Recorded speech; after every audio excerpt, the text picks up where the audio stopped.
Alors je vais vous faire une présentation de forme de concert-lecture avec les étudiants du conservatoire, avec une voix qui revient, on va dire ça comme ça, une voix qui revient, mais avant-hier elle était franchement très très loin. Donc le concert-lecture, elle est achevée très rapidement. C'est une très belle opportunité de vous parler de Boris Blarer que ce Roméo et Juliette, qui est un opéra de chambre, une forme plutôt restreinte, et il se trouve qu'en fait avec l'Opéra National de Lyon et le Théâtre de la Croix-Rouge, ce sera la création française de cet ouvrage. Alors, il n'est pas question de dire on va donner à entendre un compositeur qui est inconnu, au point que ce soit une révélation extraordinaire d'un génie oublié, c'est pas ça. C'est plutôt que Boris Blarer incarne un de ces compositeurs qui représente la musique en Allemagne au lendemain de 1945. Et pour nous, en France, on a une vision un petit peu manichéenne de cette période, avec l'avant-guerre, la guerre et l'après-guerre. Mais il y a aussi des compositeurs qui ont pu justement être présents sur l'ensemble du XXe siècle. C'est le cas de Blarer, qui en plus avait, je vous dirai plus tard, une attache très profonde avec la ville de Berlin.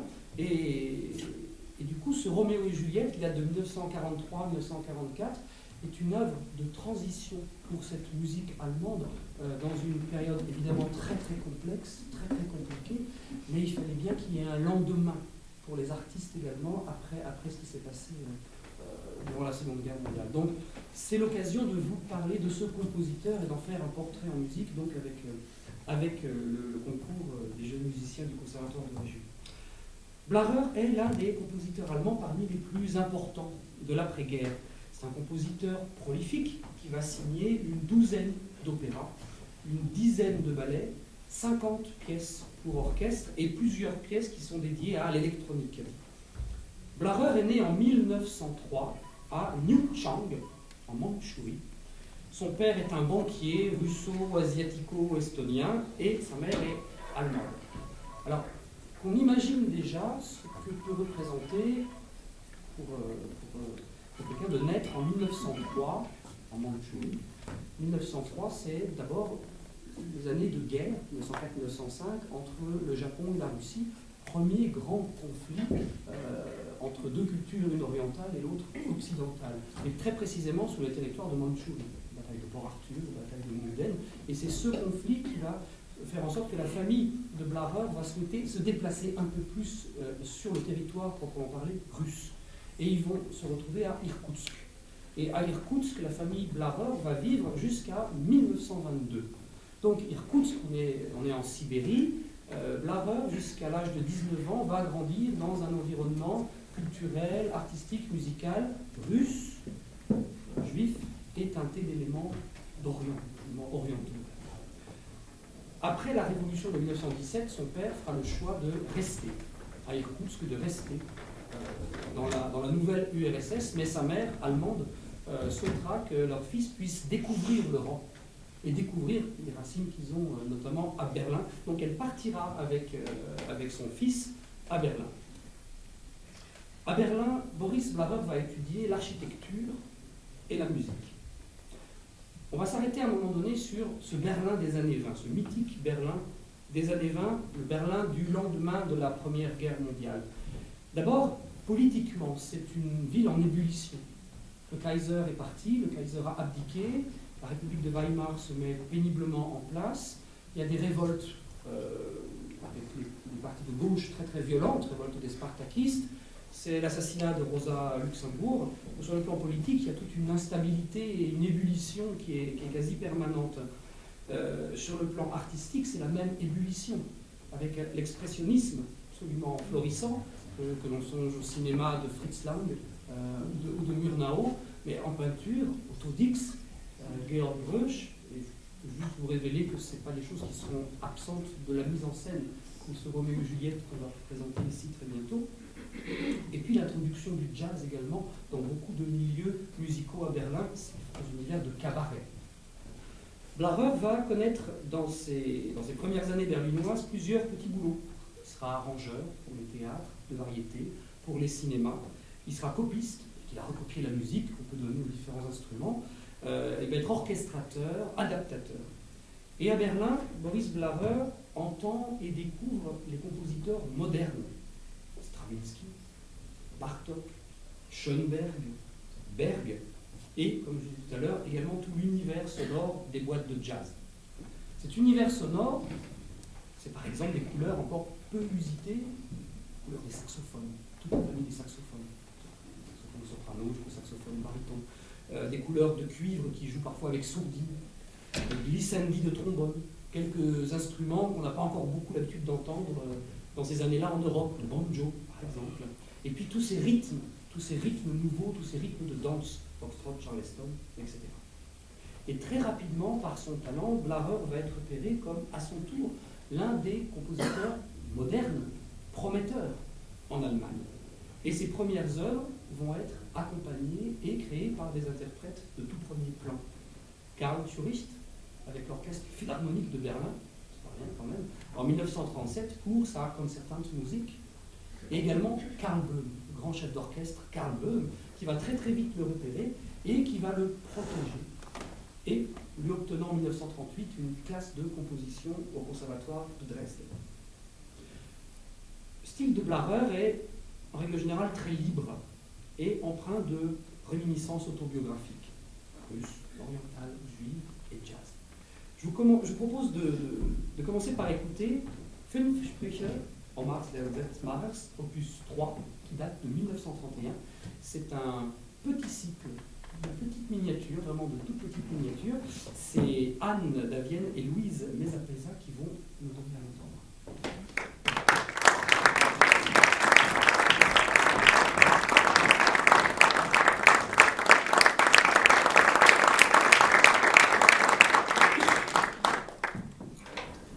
D'abord vous donner une petite traduction des 5 aphorismes d'Omar le fabricant de tentes. A priori, il s'agirait de Omar Khayyam, qui était un poète perse de l'an 1000 approximativement. Alors le premier aphorisme dit ceci: la caravane de la vie entraîne avec puissance, et chaque jour que tu consommes sans plaisir est une perte éternelle. Verse encore un saki, la nuit déjà se dérobe. Le second: dans ce cercle dans lequel ici nous tournons, je ne peux voir ni point de départ ni point final. Personne ne me dit d'où nous venons et personne ne sait où nous allons. Le troisième: aujourd'hui, alors que le parfum des roses m'enveloppe encore, laisse-moi boire content le jus de la vigne et ne lui reproche surtout pas d'avoir un goût amer. Il faut bien qu'il soit amer, sinon ce ne serait pas ma vie. Le quatrième: dans chaque nuit où aucune étoile ne scintille, où aucun rayon d'espoir d'aucune issue n'ondule, ne reviens pas sur le passé quand ton tour arrive. La coupe est pleine et chacun doit la boire. Et le dernier: Omar, le fabricant de tentes, a du matin jusqu'au soir cousu la philosophie à beaucoup de tentes, jusqu'à ce que les ciseaux du destin coupent la corde de sa vie et que le brocanteur ne rachète la mort pour rien.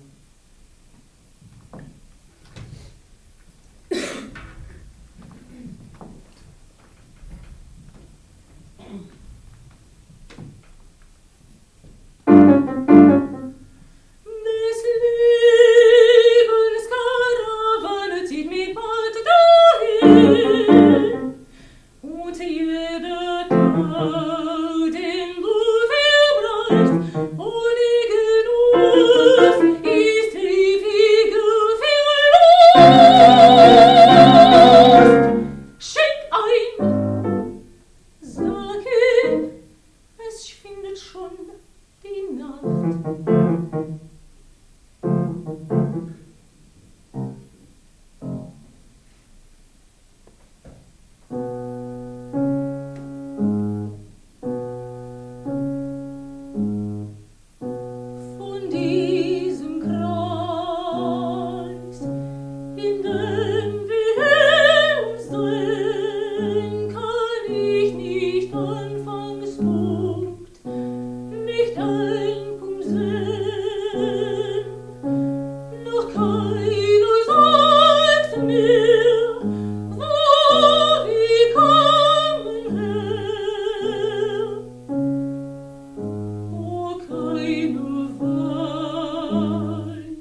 Philosophie gerät,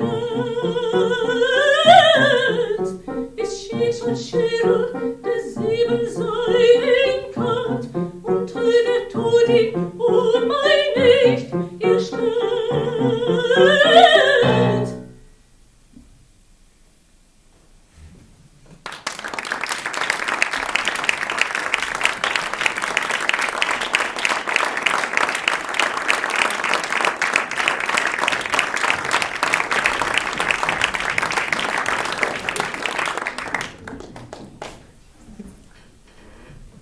À Dresde, Blarer va se tourner vers les auteurs interdits par le régime en place depuis 1933, et Blarer s'obstine à vouloir faire étudier Bartók, Hindemith ou Darius Milhaud, qui parmi d'autres sont stigmatisés comme des auteurs dégénérés. On va revenir très rapidement sur cette notion d'art dégénéré, Entartete Kunst, en opposition, selon les nazis, à l'art héroïque ou art officiel, qui prône un art pur, guillemets, bien sûr, et racial. C'est-à-dire que les artistes qui seraient contraints par l'infériorité de leur race ne peuvent produire qu'un art dégénéré.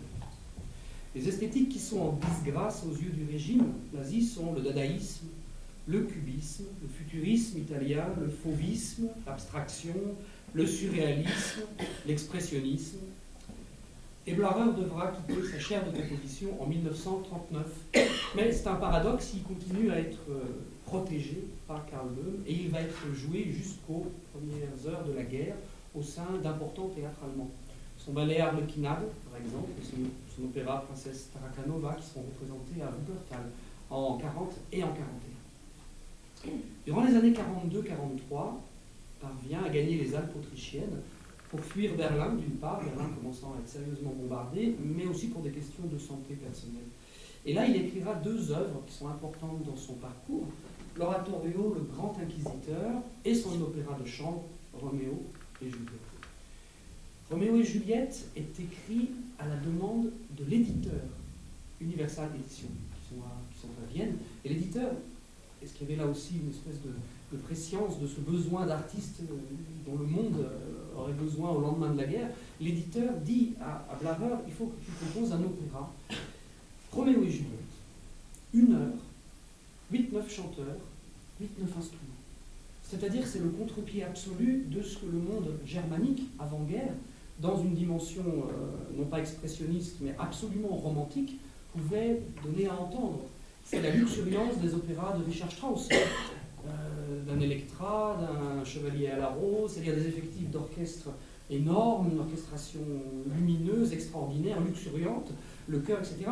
Mais justement, en temps de guerre, il fallait retrouver un petit peu les réflexes tels que ceux que Stravinsky avait prônés en 17 quand il était lui-même réfugié en Suisse, en disant, à une période de guerre, il faut trouver un discours artistique capable de survivre à la guerre. Et c'est tout le parcours de l'histoire du soldat. C'est-à-dire il faut pouvoir mettre 2 tréteaux, 2 chanteurs, un comédien, 3 instruments, et le spectacle vivant continue à vivre. Donc Blarer va écrire effectivement cet opéra, qui ne dure pas 3 heures, mais 1 heure et quart, non pas avec un orchestre symphonique de 50 musiciens, mais avec 8-9 instruments, et avec une équipe de 8-9 chanteurs. Donc ce Roméo et Juliette ne sera pas créé pendant la guerre, mais sera créé dès la fin de la guerre en 1947, d'abord en Autriche, puis en 1950 aux États-Unis. Et quand on a abordé ce travail avec Jean Lacornerie, qui est notre metteur en scène sur Roméo et Juliette, on s'est vraiment posé la question de la nature du texte. Parce que Blarer a fait le choix de séquences très précises dans le Roméo et Juliette de Shakespeare. Ce n'est pas le livret adapté et réécrit d'après Shakespeare. C'est vraiment des scènes qu'il a tirées de Roméo et Juliette. Il a choisi de faire une couture d'après des scènes précises. Et on a contacté l'éditeur Universal à Vienne, lequel nous a répondu, sur le manuscrit, il y a d'une part une main qui a écrit le texte en anglais de Shakespeare. Et en dessous de la musique, l'autre main a écrit le texte traduit en allemand. Donc, Blarer voulait en tous les cas que ça colle au plus près de la langue de Shakespeare. Et tout un monde dédié à la poésie, en 42-43, c'est pas mal quand même. Ça ne fait pas toujours du bien de renforcer ce qui fait du mal, mais d'aller chercher des sources de joie intérieure réelle et profonde, c'était une urgence aussi pour nous. Concision, efficacité rythmique et transparence sont peut-être les 3 critères qui peuvent s'appliquer aux ouvrages de Blarer à partir de ces années de guerre. Contemporain de la création de Roméo et Juliette, donc 47, et un hommage très net à l'expressionnisme berlinois et à Kurt Weill, je vous propose d'écouter maintenant les 4 leaders d'après Friedrich Wolf. C'est Alix Durand-Singuin et Louise Mézaprésa qui en seront les interprètes.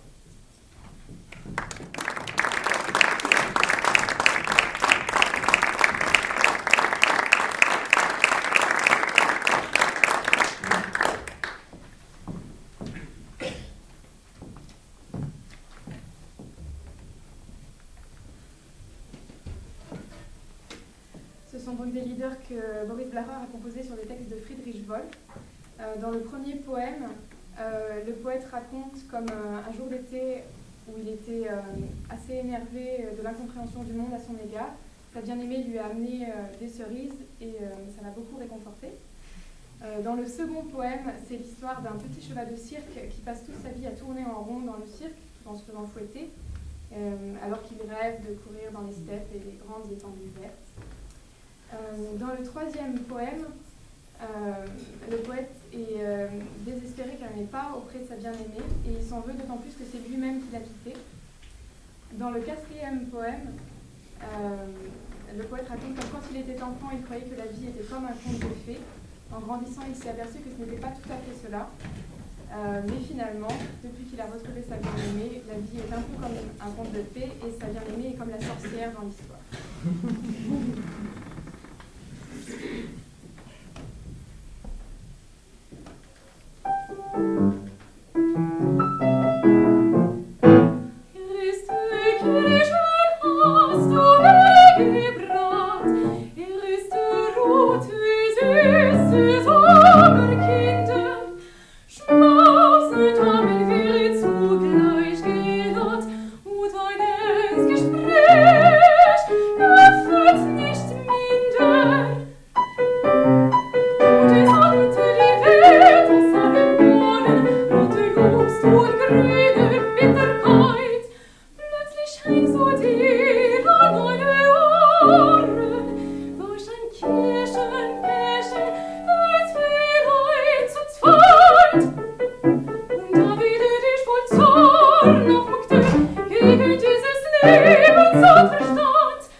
de musique de Berlin-Zellendorf, où il restera de 45 à 48.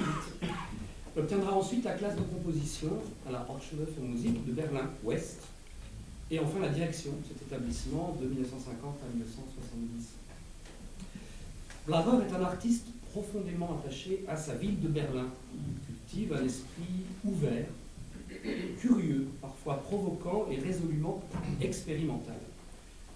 Je Je propose d'écouter maintenant une œuvre qui est d'inspiration constructiviste, c'est-à-dire l'art de la construction. La sonate pour violon. On va écouter deux mouvements de cette sonate pour violon, qui est aussi un hommage rendu à Hindemith. La forme, le traitement assez hiératique par rapport au premier mouvement, notamment dans la conduite même des phrases par l'instrument, et aussi ce que le silence peut induire au sein même de l'édifice sonore. Nous allons écouter deux mouvements de cette sonate pour violon seul de Boris Blarer qui date de 1950, et c'est Bastien Vidal qui nous joue ces deux mouvements.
courant de la musique de Blahrer recherche une expression objective, pas de pathos et résolument anti-romantique. Et les œuvres de Blahrer explorent de manière parfois déroutante aussi, mais tous les champs interdits par l'idéologie nazie et par l'esprit totalitaire. Je donne deux autres exemples, c'est ça que vous venez d'entendre, mais d'autres exemples. En 1929, il a composé un opéra qui s'appelle Abe Mea Yaya. Ça raconte l'histoire du prince des Esquimaux. Une partie de l'action se passe au pôle Nord et l'autre à Berlin. Je ne vais pas vous en dire plus. Et en 1953, un Abstract Oper, c'est-à-dire un opéra sans texte. Les différentes scènes en fait déclinent des sentiments, des ressentis. Peur, amour, 1, douleur, panique, amour, 2. C'est un ouvrage qui est dépourvu d'un sens classique de la narration, mais qui suscite une réaction, une émotion. Il s'agit là d'un dérivé de la musique expressionniste. Si on se rappelle un peu la définition de l'expressionnisme, vous voyez ce tableau de Munch, le cri, on est tous capables d'identifier de quoi il s'agit, ce visage, ce décor et ce sentiment qui fait peur. Simplement, si on peut identifier de quoi il s'agit, l'image réelle, elle est défigurée, transformée. Et c'est cette transformation, cette extension de l'image qui crée cette réaction, cette émotion en nous. L'expressionnisme, c'est ça. Donc c'est vrai que par rapport à ses recherches, Blahrer aurait souhaité, il le disait lui-même, à la fin de la guerre, au lendemain de la guerre, être un des promoteurs de Berlin comme une capitale de l'expressionnisme pour le monde. Et c'est quelque chose qui est vraiment très très fort dans sa culture personnelle. On va écouter maintenant Certain Ways of Looking at Blackbird, d'après Wallace Stevenson, pour voix et quatuor à cordes. C'est Manon Glaise à la voix, Noémie Saint-André, Claire Horby, violon, Gabriel Mayer à l'alto, Clara Valécho, violoncelle. Et moi, je vais me joindre à eux pour l'occasion.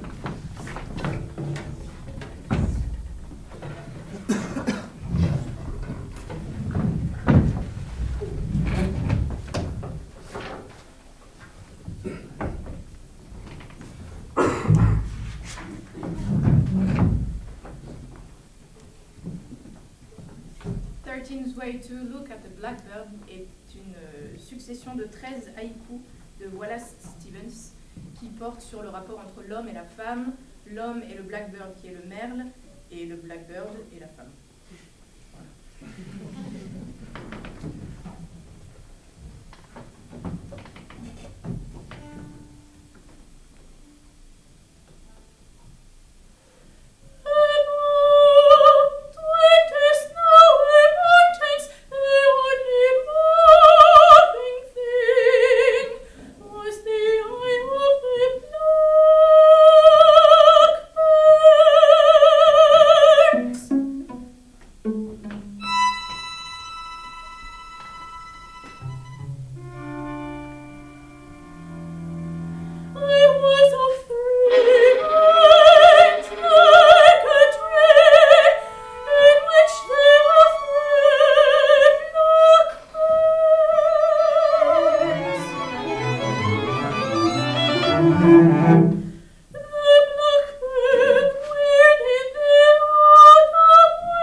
blackbird flew on a side.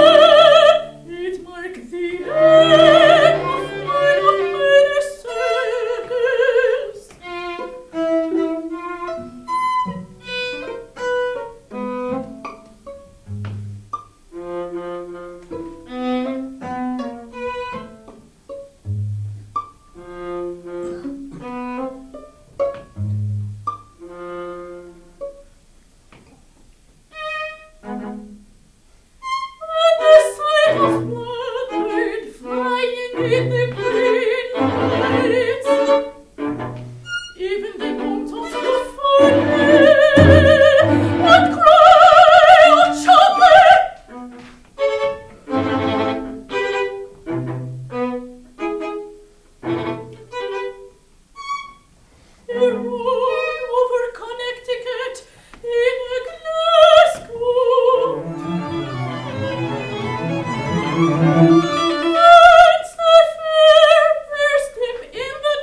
Par un sens du rationnel hérité de ses études de l'architecture et des mathématiques, comme plus tard un compositeur comme Yanis Xenakis par exemple. Et Blarer va innover en créant un système sériel métrique variable. J'explique.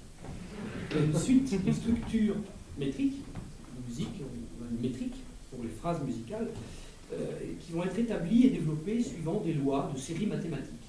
C'est-à-dire que ces séries vont engendrer de constants obligatoires, changements de mesure, rupture avec une prosodie qui est donnée dès le début du morceau. Il s'agit d'un sérialisme, on va créer un sérialisme rythmique.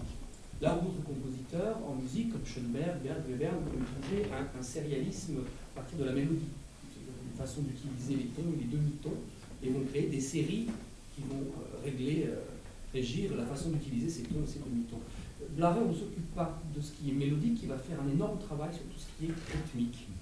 Son écriture, d'ailleurs mélodique, elle est tonale, elle est modale, ou elle est dodécaphonique, c'est-à-dire utilisant effectivement ces 12 demi-tons. Mais ses recherches principales se fondent sur le rythme. Le personnage de Blarer, par rapport à ce qu'on a pu lire de ses contemporains, présentait une certaine nonchalance, une certaine mondanité de façade, un petit peu cousue par les obligations sociales. Mais Boris Blarer est surtout doué d'une imagination débordante, d'intelligence très, très sensible, beaucoup de charme, beaucoup d'humour. C'est quelqu'un qui est profondément bien dans sa ville de Berlin. Et puis pour restituer ce qu'on disait au tout début de cette rencontre, il faut imaginer, si on peut, imaginer ce que pouvait être l'Allemagne au lendemain de cette guerre. Ce pays n'existe plus. Les villes n'existent plus, le régime politique, tout ça, il faut tout rebâtir. Et quel contre-pied extraordinaire que de faire ça sur de petits formats. En autorisant les interprètes à être créatifs, les partitions de Blarer sont assez dépourvues d'indications, volontairement pour laisser une part à la créativité, sur les dynamiques, sur les équilibres, sur les nuances, sur beaucoup de choses. les interprètes sont vraiment sollicités dans cette recherche. Il faut jouer au sens premier du terme, il faut s'amuser. Donc on n'est pas dans la restitution des codes de l'histoire de la musique tel que le romantisme de Richard Strauss. J'en ai pas du tout après Richard Strauss, hein, j'ai pas Richard Strauss. Mais ces partitions de Strauss ou de Mahler sont d'une telle intensité et d'une telle précision aussi que l'interprète se fond dans met cette cuirasse et on part vaillamment au combat pour faire ces œuvres extraordinaires. Mais il fallait, je trouve, après-guerre, effectivement, redonner cet espace du jeu, de la liberté, de l'expérience. Et c'était un luxe incroyable de se dire, dans ce paysage de ruines que devaient être les grandes villes allemandes, on va tout bâtir et on va s'autoriser à essayer des choses pour être bien ensemble et pour jouer. Voilà. D'autres compositeurs après-guerre en Italie ont fait des recherches aussi sur quel public, quelle musique, quel musicien pour ce monde de l'après-guerre. Alors on va terminer en écoutant justement un divertimento qui date de 1951 pour 4 instruments avant, flûte au bois, clarinette et basson. C'est Laetitia au bois, Emma à la flûte, Nathan à la clarinette et Anna au basson. Et puis on serait très très heureux si vous découvriez avec nous ce Roméo et Juliette, donc mis en scène par Jean Lacordaire dans son théâtre avec l'Opéra National de Lyon. Et moi je suis très content parce que ce soir, toutes ces musiques de Blarer, elles ont été entendues par le public que vous représentez là, au sein duquel il y a toute l'équipe des artistes de Roméo et Juliette. Donc ça me fait aussi très plaisir qu'on puisse s'écouter les uns les autres. Voilà. On termine avec ce divertissement de Boris Blarer. Et puis je vous souhaite bonsoir.